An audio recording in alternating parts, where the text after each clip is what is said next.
Speaking in fairness of the wall test, a wall is two-dimensional. The human face is three-dimensional. The wall is flat. A human face, as Bob will illustrate right here, is contoured and has shape. It has a nose and a mouth and a chin. Hate to belabor the obvious, but it seems like the obvious is being missed. So that even if I were to throw a punch into someone's face, and I did it in the manner in which they're saying, my knuckles, these weak knuckles are actually, his chin is digging in between the knuckles. They're actually hitting in between my knuckles. And my big knuckles are actually hitting him more in the nose. So it makes it difficult to really get any pinpoint accuracy, as opposed to hitting with your strong knuckles. I'm able to get a pinpoint accurate punch on his chin, on his nose, on his cheeks, wherever I want to go. You can't really do that with a weak knuckle punch. But you can with the strong knuckle punch.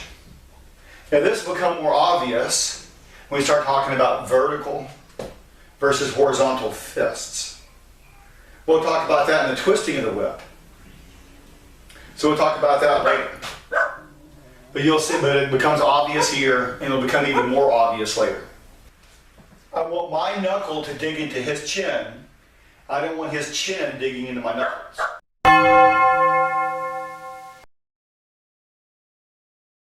I've heard Wing Chun practitioners criticize boxers, saying that because their hands are so overprotected with these big heavy gloves, that they don't really have a good understanding of how to take impact on their hands, about the best knuckles to use, the best way to punch, the best way to get torque out of a punch, all those kinds of things.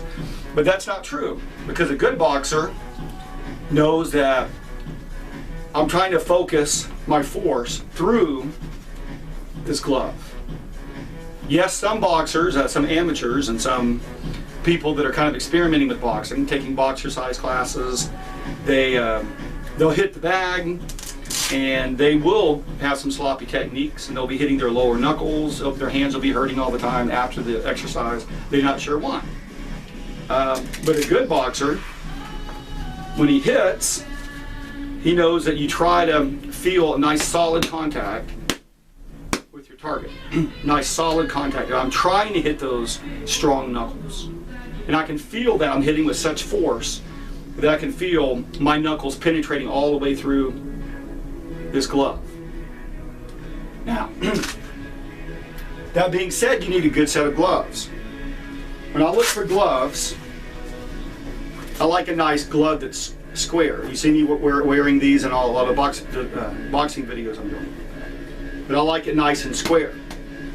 Okay? These are my Palladium Contender gloves, my favorite. I have big hands. These are 18 ounce. The Contender Palladium series. Palladium's awesome. Love it. But you'll see some other ones like this. This brand Ains. It's kind of has a nice big arch. This is bad. It's not flat. When you wear these gloves, you tend to hit more with your fingers. And you can really pull down hard on these, and it just feels like it's a real effort to hit with your knuckle. I wouldn't suggest gloves that have a big arch.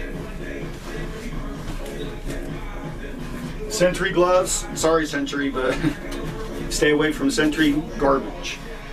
Big arch, they don't have much protection for your wrist. Okay. These are my Tidal gloves, these are awesome.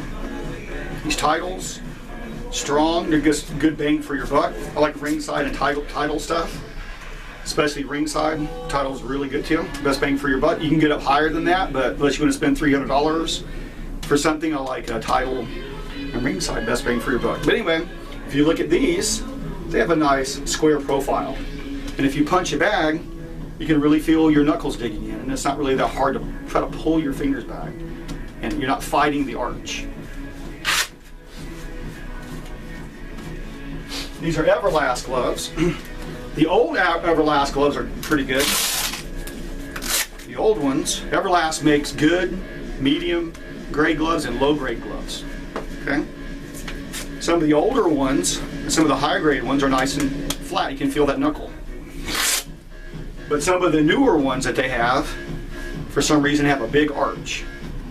And I mean, it just feels like you just tear your fingers up. In boxing class, I have my students all the time talk about how their fingers are hurting. So, and we have Everlast gloves, the low grade Everlast gloves. Okay.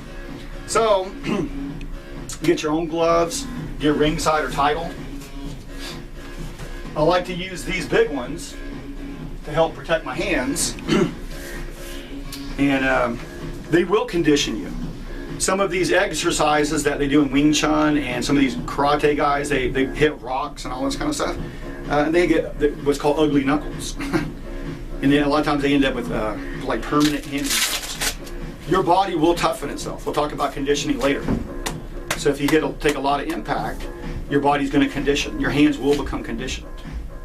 Your wrists are going to get used to taking impact. You need to keep them safe. That's why I like these gloves.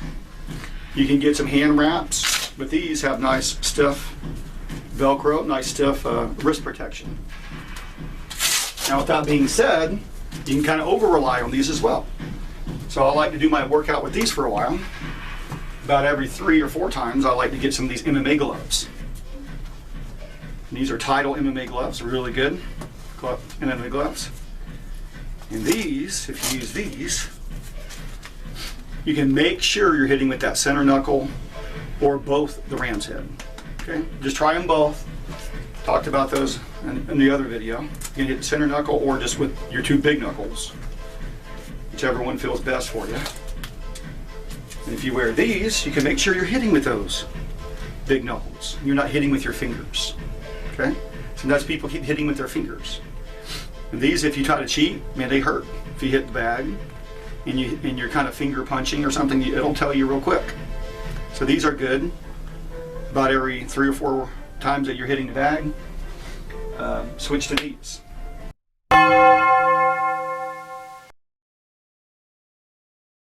Because actually, I would say it was even more important to be able to make solid contact, to know that you're hitting with the strong knuckles. If you're trying to knock someone out for real life. If you're trying to hit it back. A lot of times traditional martial arts don't spend a lot of time hitting the bag. Some of them do. A lot don't. They're worried about the form. Form is important. But that form better work on this bag. And it better work on a real life opponent, or it's not going to do any good. And when I do that form, if my form's all good, all the way up to my punch, and I'm hitting it, and it's not a stable, solid punch, then it's all for naught. So the tip of the whip is very important. Better get that solid hit from your punch. So it's all the more important to hit with those solid, strong knuckles than the little weak knuckles of your hand. So I would say a boxer has even more reason to hit solidly and with some stability. And they would probably be even more authoritative if it was a good boxer about what makes a solid punch and what doesn't. I've taken traditional martial arts and taken boxing.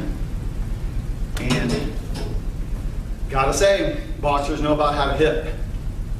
They are conditioned to hit something real, not just that. You're not going to fight a rock in real life, or stone, or some wooden boards or something. You're going to hit a person. If you can't hit that solidly, then what's the point of me punching at all? So I think boxers can learn something from traditional martial arts and vice versa. Mike Tyson overwrapped his hands, never practiced with MMA gloves or anything like that, and he got in fights in real life and broke his wrist. That's why I advocated before to use, I wanted you to get some nice protective gloves to protect your wrist. I want you to wrap your hands. I want you to have good, flat, protective gloves, but I also want you to use that MMA glove also. And that's going to condition your hand. And that's not going to let you cheat it. The punch. So if you got in a real life fight without gloves, you're not going to break your wrist or break your fingers. So do both. How about both and, not either or?